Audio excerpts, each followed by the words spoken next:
Good afternoon friends, নমস্কাৰ। মই মুৰ্গীৰ মাংস এখন টেষ্টি ৰেচিপি এটা বনাইছিলোঁ। ভাবিলোঁ মই কেনেকৈ মুৰ্গীৰ মাংস বনাওঁ আপোনালোককো দেখাওঁ আৰু আপোনালোকে আশা কৰোঁ ভিডিঅ'টো শেষলৈকে চাব। তাৰ কাৰণে মই আধা কেজি মুৰ্গীৰ মাংস লৈছোঁ আৰু ধুনীয়াকৈ পৰিষ্কাৰকৈ ধুই লৈছোঁ। তাৰপিছত আপোনালোকে চাওক, মই নেমুৰ ৰস চেপি দি আছোঁ আৰু নেমুৰ ৰসখিনি চেপি দিয়াৰ পিছত মাংসখিনি মই ধুনীয়াকৈ হাতেৰে লৰাই ল'ম, যাতে মাংসত নেমুৰ ৰসখিনি লাগি যায় আৰু গোটেইখিনি মাংসৰ লগত ধুনীয়াকৈ লৰাই ল'লোঁ আৰু এইখিনি মই আধা ঘণ্টাৰ কাৰণে ঢাকি ৰাখি দিম। আৰু এতিয়া মই মছলা ৰেডি কৰিম। মছলাৰ কাৰণে আদা নহৰুৰ পেষ্ট লৈ লৈছোঁ। তাৰপিছত ৰেড মিৰ্চ পাউডাৰ যোনটো, সেইটো লৈছোঁ কালাৰৰ কাৰণে। আপোনালোকে নিজৰ ইচ্ছা অনুসৰি দিব। আৰু তাৰপিছত মই ইয়াতে এড কৰিম ধনিয়া পাউডাৰ।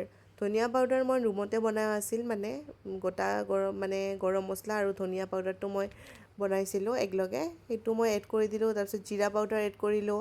তাৰপিছত ইয়াতে আছিলে হালধি গুড়িখিনি মই এড কৰিলোঁ আৰু অকণমান পানী দি কিনে চাওকচোন, এতিয়া ধুনীয়াকৈ লৰাই ল'লোঁ। এয়া ধুনীয়া কালাৰ আহিল।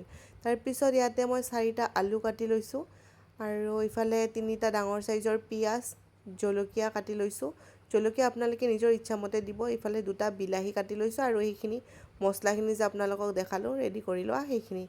আৰু ইফালে মই এতিয়া কেৰাহীটো গৰম দিম। কেৰাহী গৰম হোৱাৰ পিছত ইয়াতে মই তেল দি দিম। আপোনালোকে তেলটো নিজৰ যিখিনি মাংস থাকে আৰু যিমান মাংস লয় সেই হিচাপে দিলে হ'ল। মই ইয়াতে মোক যিমানখিনি তেল লাগিব মাংস বনোৱাৰ কাৰণে সেইখিনি দি দিলোঁ। তাৰপিছত গোটা গৰম মছলা দিছিলোঁ তেলত, সেইটো স্কিপ হৈ থাকিলে। তাৰপিছত মই পিঁয়াজ দি দিছোঁ। পিঁয়াজ জলকীয়াখিনি দিয়াৰ পিছত মই তাতে নিমখ দি দিছোঁ, সেইটো দেখাব থাকি গ'ল। তাৰপিছত এতিয়া মই নিমখখিনি সোৱাদ অনুসৰি দিয়াৰ পিছত ধুনীয়াকৈ ভাজি থাকিম। আৰু এতিয়া ভাজি আছোঁ, আপোনালোকে চাব পাৰে। আৰু যিমান টাইমলৈকে ৰংচোৱা নহয় সিমান টাইমলৈকে আপোনালোকে পিঁয়াজখিনি ভাজি থাকিব। মই ল' ফ্লেমতে ভাজি আছোঁ আৰু ল' ফ্লেমত ভাজি থাকোঁতে ইয়াতে মই বিলাহী এড কৰিম এতিয়া। তেলখিনি যিহেতু ওলাইছে পিঁয়াজ আৰু জলকীয়াৰ পৰা, বিলাহীখিনি এড কৰিলোঁ। বিলাহীখিনিও ধুনীয়াকৈ ভাজি হৈ যায় ইয়াৰ লগতে। তাৰপিছত দেখা পাইছে মই ইয়াতে ভাজি আছোঁ আৰু এতিয়া মই ইয়াতে এড কৰিম যিখিনি মছলা ৰেডি কৰি ৰাখিছিলোঁ সেইখিনি এড কৰি ল'লোঁ। আৰু অকণমান মছলাৰ বাতিটোত পানী দি কিনে এড কৰি লৈছোঁ গোটেইখিনি ভালকৈ। আৰু এতিয়া মই ল' ফ্লেমত সেইখিনিও ধুনীয়াকৈ ভাজি থাকিম আৰু যেতিয়ালৈকে এই পানীখিনি শুকাই নাযায় আৰু মছলাখিনিৰ পৰা তেল নোলায় তেতিয়ালৈকে মই ধুনীয়াকৈ ভাজি আছোঁ, দেখা পাইছে আপোনালোকে। আৰু এতিয়া ধুনীয়াকৈ অলপ তেল ওলাই আছে। তথাপি গোটেইখিনি তেল যিমানলৈকে নোলায় সিমান টাইমলৈকে মই ভাজি আছোঁ। আৰু ইমানেই ধুনীয়া স্মেল ওলাইছিল কি ক'ম আৰু, তেতিয়াই মছলাটোতে ইমান মন গৈছিল যে খায়ে দিওঁ নেকি মছলাখিনি, এনেকুৱা হৈ গৈছে। তাৰপিছত আপোনালোকে চাইছে মই অকণমান টাইমৰ কাৰণে এইখিনি একদম ল' ফ্লেমত ৰাখি ঢাকি থৈ দিম, যাতে বাকী যিখিনি তেল আছে সেইখিনিও যাতে ধুনীয়াকৈ ওলাই যায়। দেখিছে মই ঢাকনিৰে এইখিনি ধুনীয়াকৈ ঢাকি দিছোঁ। আৰু এতিয়া মই ঢাকনিখন উঠাই দেখাম কেনেকুৱা হৈছে। এতিয়া মই ঢাকনিখন উঠাম আৰু এয়া চাওক, ধুনীয়াকৈ তেলখিনি গোটেই ওলাইছে। আৰু এতিয়া মই আলুখিনি যে আছিল, মই আলুখিনি আগতে ভাজি লোৱা নাছিলোঁ, ইয়াতে মই আলুখিনি এড কৰি ল'লোঁ। আৰু এতিয়া মই আলুৰ লগত গোটেই মছলাখিনি ধুনীয়াকৈ ভাজি ল'ম, যাতে আলুৰ ভিতৰতো মছলাখিনি সোমাই যায়। এনেকৈ ভাজিলে কি হয়, আলুকেইটা এনেকুৱা লাগে আলুখিনিও মছলা যোনটো ফিল হৈ যায়, কি ক'ম আৰু, বনালেহে আপোনালোকে গম পাব।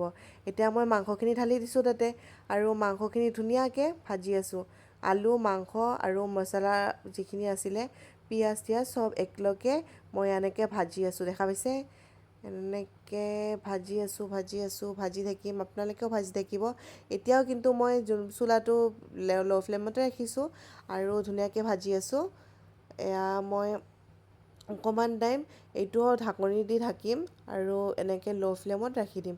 ঢাকনি দি এতিয়া মই ঢাকি দিলোঁ আৰু ল' ফ্লেমত ৰাখি দিম। তাৰপিছত মই 10 মিনিট পিছত উঠাই দেখাম কেনেকুৱা হৈছে। এতিয়া চাওক আপোনালোকে, যিখিনি তেল আছিল সেইখিনি ধুনীয়াকৈ ওলাই গৈছে আৰু মাংসখিনিও আমাৰ ধুনীয়াকৈ ভাজি হৈ গৈছে।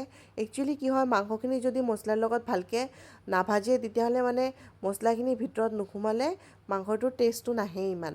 সেইকাৰণে ভালকৈ ভাজি ল'ব, চাব খাই বহুত বেছি টেষ্টি হয়। এতিয়া আপোনালোকে দেখা পাইছে পূৰা মছলা আৰু মাংস একলগ হৈ গৈছে, প্ৰতিটো মাংসৰ ভিতৰত ধুনীয়াকৈ মছলাখিনি সোমাই গৈছে। আৰু মই গৰম পানী কৰি ৰাখিছিলোঁ আৰু ইফালে মোৰ যেতিয়ালৈকে মাংসখিনি ভাজি হয় সিফালে গৰম পানী হৈ গৈছিল। আৰু মই এতিয়া ইয়াতে কি কৰিম, মানে সোৱাদ অনুসৰি যিখিনি মোক পানী লাগে সেইখিনি পানী মই ঢালি দিম। এতিয়া যাতে মাংসখিনিও সিজিব আৰু ইফালে মোৰ মাংস ৰেডি হৈ যাব। এতিয়া দেখা পাইছে আপোনালোকে মই এইখিনি পানী মাংস হিচাপত এইখিনি পানী লাগিছিল, সেইকাৰণে মই এইখিনিয়ে পানী দি দিছোঁ।